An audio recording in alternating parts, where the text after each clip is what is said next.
Well, April 9th to the 12th, Tim, is very important to me and to my grandfather Paula Mountain, Vimy Ridge. The French and the English tried to take it 6 or 7 years. How many? I know you read up on it. I asked you to read it. I think it was like 3 years they tried to take it, and the French lost 150,000 men, dead or wounded. And remember, French soldiers revolted. Yeah, well, they didn't want to. They couldn't. The Germans were up on top of the ridge, and nobody could talk. And General Curry was the guy, and they tried to. And just so people that might not know, this was in World War I, and the Germans were on a really super high ridge that looked out like right from sea to sea almost. Well, it was changed the war, and they couldn't, and the Allies couldn't move because the Germans could see them and then would shell them or whatever. So the French tried to take it. I think they tried for like 2 years. And the English. 150,000 Frenchmen died. And so just to give you some perspective, that's a population of like Greater Sudbury or Kelowna that died. And then in Canada, the British decided that the Canadians were going to take it. And it was the first time that the Canadians that fought. It was 4 divisions that they fought. 100,000 that they fought together. And so because I think they thought, well, let the Canadians give it a try. Yeah. And General Curry, he would not do till he trained them. They had creeping, I think they call it creeping artillery, and they were absolutely fantastic. They took it in 3 days. They had close to 4,000 casualties, people getting killed. And Tim, I have to say something. In the paper, in the Sun, which is right wing, there was one article, and you know, a lot of people that say, "Why were you fired?" And I was fired. Because nobody cares. I mean, Candice Malcolm, she wrote about it, and she was the only one that had it and you know that's what got me. I think one of the bad things about me, or one of the things when I went over there, and I saw all these graves and looked like miles long. You and I went over because CBC was doing a show on called "Who Do You Think You Are?" And your grandfather was over there, and we learned about your grandfather, and that he was. What happened was that the English and the Canadians dug tunnels. Yeah, that's true. And they dug tunnels because the Germans could see what was going on. If they saw 100,000 men moving up, they would have known that there was an attack coming.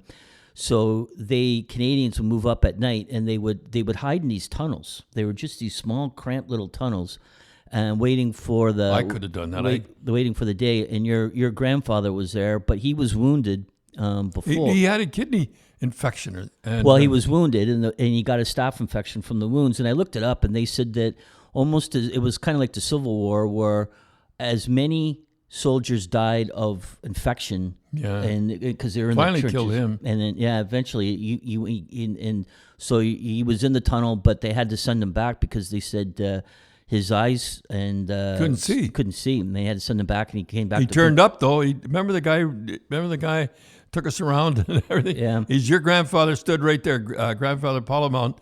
But anyhow, I went over there. And I saw what they went through. Man, that must have been something. Yeah, and a quick funny story was we went over there, and again we were working with CBC, and they had a guy that what they call a fixer. So he was the kind of guy that would drive around, and if we needed anything or if a camera broke, he was the guy to fix it. But he was driving us around as well, and so he was English. We were over in France, but he was English, and he said, "So what does your dad do?" Oh, a couple of buses drove up, I remember. Right. And they're all Canadian kids. Right. So, but this guy that was with us, he says, "What does your dad do?" And I said, "Oh, he's on Hockey Night in Canada." And he goes, "Oh, hockey." He goes, "That's like soccer to us, right?" And I said, "Yep." And he goes, "What's your dad do?" I says, "Well, he commentates." I said, "He, does a thing called Coach's Corner." So we were in Vimy Ridge, and it really is the monument is unbelievable. Unbelievable, it is. So we're sitting there, and we were all by ourselves. There was nobody there when we were there. It was unbelievable that we walked up. There wasn't anybody there. No. Unbelievable. So just as we were leaving, two buses pulled up, and they were from mostly They were all Canadians, right? Because young Canadians kids. go.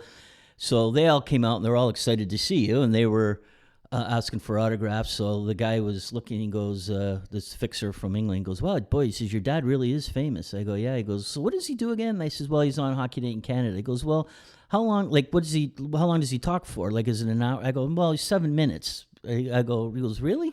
He goes, He goes, "Well, how many days is he on?" I go, "Once." He goes, "Wait a minute. He's on once a week for 7 minutes, and he's this popular." I go, "Yeah." He goes, "Well, it must be a hell of a 7 minutes." Well, it was a good 7 minutes for a while. Yeah. But a lot of people asked, well, like, why didn't you just keep your mouth shut? I was making, you know what I was making, Tim? I never told you before.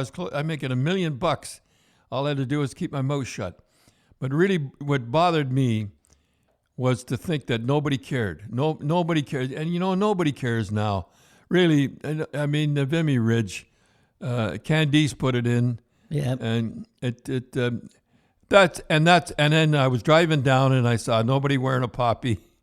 It was a bad combo for me. Yeah, well, and you never ever put it in your books or anything, but CBC did come to you at one time and said they were not too happy with. When I was mentioning the soldiers. When you mentioned the soldiers, 3 weeks. because they were getting some complaints that people were saying it was glorifying the militaristic machine. Oh, that's right too. I forgot about that. Yeah, and I said to him, "Okay, I'll stop speaking this. I will stop speaking about but I'm going to say you told me to stop." And he goes, "Oh well, never mind. Never mind. Yeah. Never mind." Anyhow, April 9th to the 12th, Vimy Ridge.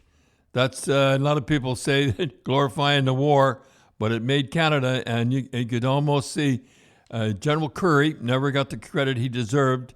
He would not do anything till we were ready, and we took it in 3 days. And the English and the French tried to take it for 6 years. I think they tried. No, the war wasn't that long. It was like that's right. like 3 years or something. Well, they tried to take it, and they lost a lot of men. Well, and 100,000. we took it in 3 days. 3 days. Yeah. Tim, I'd like to say something more about the April 9th and the Vimy Ridge, and we started it, and my grandfather, Pala Mountain, was in it. And or in trying to be in it anyhow, with his eyes closed, and it's really something. Candice Malcolm was the only person that had it in the paper, and we lend. And yeah, and then you put it up on your Twitter feed again because this is Sunday, so this is the 11th. So they would have been in the thick of the fight right now. And so people. I know some people would say, "Oh, well, who cares?" Because that's well, evidently that's the way people think about it. Well, the media does.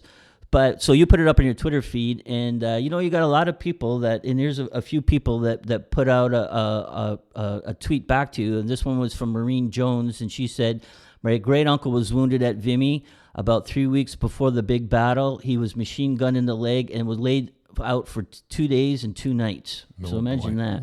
And then a guy, Bill at Rowdy No More, he said, "My great-grandpa was shot there, hit twice but lived. A thick wallet filled with letters and pictures he kept in his breast pocket saved his life.